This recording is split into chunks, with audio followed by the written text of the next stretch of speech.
Alright, hello everyone. So for today's video, we're going to be doing something a little bit different today. This is going to be a video on advanced stabilization techniques, an often overlooked part of exercise, but one that is much needed for a good moving body.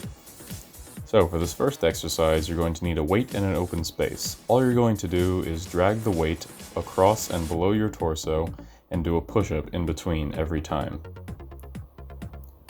You'll see here from the side view that the weight is placed just behind my wrists as I drag it below me every time, finishing with a push-up. This next exercise will be done with your butt on the edge of a bench. You can cross your arms, put them over your head, or put them at your waist. It doesn't really matter. All we're going to be doing is a very slow V-up with a static hold at the top. This is what you'd consider an isometric exercise because we are holding it for about 3 seconds at the top of every exercise. For this next exercise, you're going to want to get into a push-up plank position about an arm's length behind a couch or bench. Go ahead and put your hands just behind where they'd normally be during a push-up.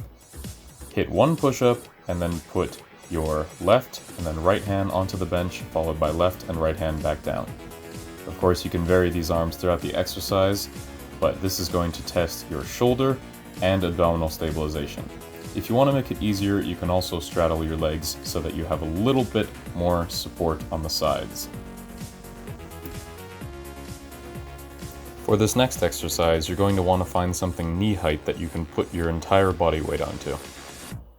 Get into a push-up position with your feet on the object, with the end of the bench coming to about mid-thigh length. From there, keep your arms and legs straight and walk with just your tiptoes up and down the bench until your body is in a piked position.